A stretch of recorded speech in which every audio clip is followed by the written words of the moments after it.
অবশ্যই বিএনপিকেও বিআর সিস্টেমে নির্বাচন মানা উচিত। সংস্কার চাই। বিএনপি বলছে আমরা সরকার গঠন করে ক্ষমতায় গিয়ে সংস্কার করব। প্রথম প্রশ্ন হলো এই, আগামীতে বিএনপি ক্ষমতায় যাবেন, এই গ্যারান্টি আপনি কে দিয়েছে? আপনি কিভাবে ভেবেছেন যারা 91 থেকে 96 পর্যন্ত ফেল করার কারণে 96 ক্ষমতা আসতে পারে নাই, আবার 2001 থেকে 2005 পর্যন্ত দেশ চালাবার কারণে 2008-এ তারা ক্ষমতা আসতে পারে নাই। 2001-এ বিএনপি ইশতেহার ঘোষণা করেছিল, সেই ইশতেহারের মধ্যে 10% বিএনপি বাস্তবায়ন করতে পারে নাই। এমনকি 2001-এ বিএনপির ইশতেহারের 1 নম্বর শর্ত তারা পালন করতে পারে নাই। আমি বিশ্বাস করি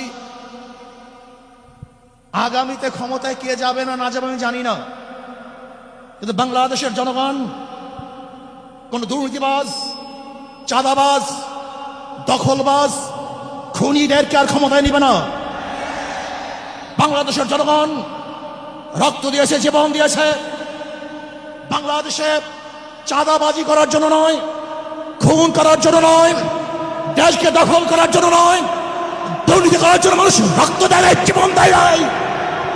বাংলাদেশের মানুষ জীবন দিয়েছিল, মানুষ মুক্তি পাবে, শান্তি পাবে।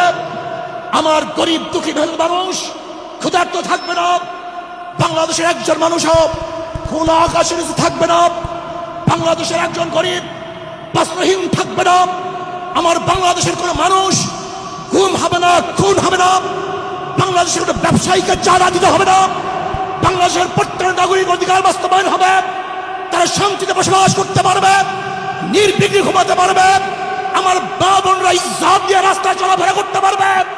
বাংলাদেশের মসজিদ থাকবে, মাদ্রাসা থাকবে, দাড়ি থাকবে, টুপি থাকবে, দাড়ি পরে কেউ আক্রমণ করতে পারবে না, টুপিকে ছিনিয়ে কেউ নিতে পারবে না, ইসলামের বাইরে কেউ আইন পাস করতে পারবে না। এর জন্য জীবন দিয়েছিল, রক্ত দিয়েছিল। দ্বিতীয়বার দাড়ি টানবে এই দৃশ্য দেখার জন্য মানুষ রক্ত দেয় নাই। মৌলবাদীর বিরুদ্ধে আলোক আঙ্গুল তুলবে, মোল্লা বলে গালি দিবে, আজকে টুপি দাড়িওয়ালাদের ক্ষমতায় যেতে দেবে না, এই স্লোগান শোনার জন্য মানুষ রক্ত দেয় নাই। এই দৃশ্য দেখার জন্য বুকের তাজা রক্ত জমিনে ঢেলে দিয়ে মানুষ শাহাদাত বরণ করে নাই, বরং বাংলাদেশের মানুষ শাহাদাত বরণ করেছিল এই জাতিকে মুক্তি দেওয়ার জন্য, কোরআন ও সুন্নাহর আইন বাস্তবায়ন করার জন্য। বাংলাদেশের মানুষ ওই ভারতের গোলামি করার জন্য রক্ত দেয় নাই। বাংলাদেশের মানুষ ভারত আমাদের দেশে কর্তৃত্ব নেতৃত্ব করবে, আমেরিকা আমাদের দেশে কর্তৃত্ব নেতৃত্ব করবে, এর জন্য বাংলাদেশের মানুষ জীবন দেয় না, রক্ত দেয় নাই। বাংলাদেশের মানুষ সাধন, তারা নিজেরা আইন প্রণয়ন করবে, নিজেরা সংসদ পরিচালিত করবে, তারা নিজেদের পায়ে দাঁড়াবে। বাংলাদেশের মানুষ জীবন দিতে পারে, কিন্তু কার গোলামি করতে পারে না। বেরো ভাইয়েরা আমার, আমি বিশ্বাস করি আজকে মঞ্চে যারা আছেন, যদি আমরা মুনাফিকি না করি, মঞ্চে যারা আছে যদি মুনাফিকি না করি, মুখের এবং কাজের কথা যদি একসাথে থাকেন, মুখের সাথে কাজের যদি মিল থাকেন, আমি এই লক্ষ জনতার সামনে কসম করে বলতে পারি আগামীতে ক্ষমতায় যাবে ইসলাম, ক্ষমতায় যাবে ইসলাম, কোনো সন্দেহ নাই।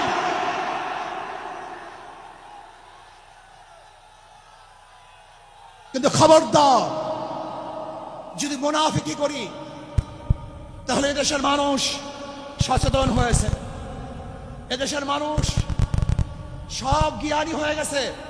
বিশ্বাস করবেন না, একজন রিক্সাওয়ালা, ঠেলাওয়ালা, কুলি মজদুরের বক্তব্য শুনলে আমরা আশ্চর্য হয়ে যাই বাংলাদেশের মানুষ কত সচেতন, তারা কত সচেতন হয়েছে।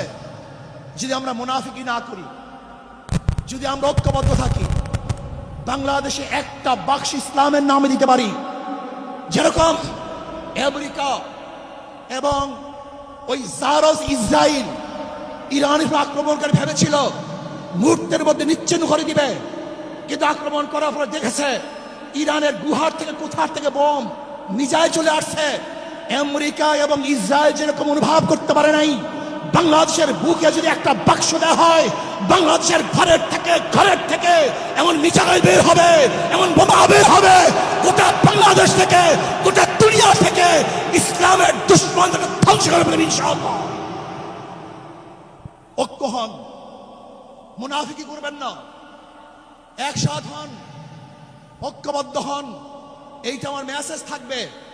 যদি ঐক্যবদ্ধ ভাবে ক্ষমতার লোভকে সংবরণ করে, আমি ক্ষমতায় যেতে চাই না, ইসলামকে ক্ষমতায় নিতে চাই।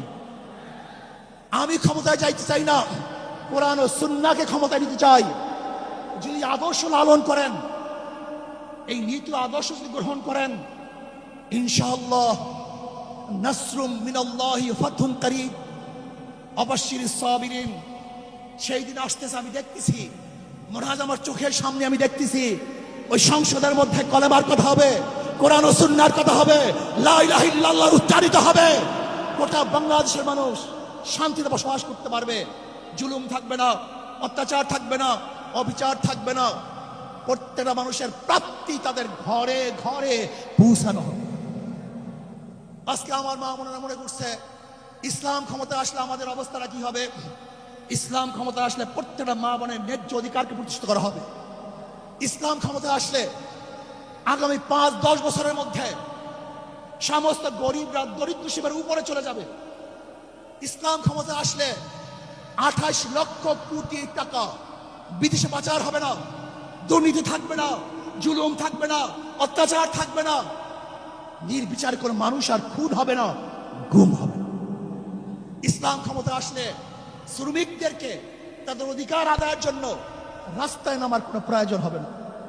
ইসলাম ক্ষমতা আসলে কৃষক, শ্রমিক, মজদুররা তাদের অধিকারকে প্রতিষ্ঠিত করার জন্য ইসলামী সরকার তাদেরকে নিয়ে কমিটি গঠন করে তাদের প্রাপ্তি তাদের কাছে পৌঁছায় দেবে। আসুন ইসলামী হুকুমাত কায়েম করার জন্য আমরা চেষ্টা করব। আজকে আমাদের এই জনসভায় যশোর থেকে আমার কিছু ভাই আসার সময় তার অ্যাক্সিডেন্ট হয়ে শাহাদাত বরণ করেছে। আল্লাহ তাদেরকে জান্নাতুল ফেরদাউস দান করেন। আমার অনেক ভাইয়েরা আহত অবস্থায় আছে, আল্লাহ পাক তাদেরকে সুস্থ করে দেন। আসুন আজকে জনসমুদ্রে আমরা আসছি, আমাদের টাকা নাই, পয়সা নাই, নিজের পয়সা দিয়ে এসছি, নিজের খানা খেয়েছি।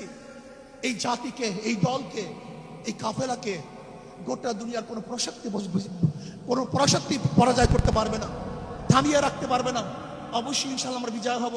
আল্লাহ আমাকে এবং সবাইকে ইসলাম হুকুমাত কায়েম করার তৌফিক দান করেন। আমা আলাইনা ইল্লাল বালাগ। আসসালামু আলাইকুম ওয়া রাহমাতুল্লাহ।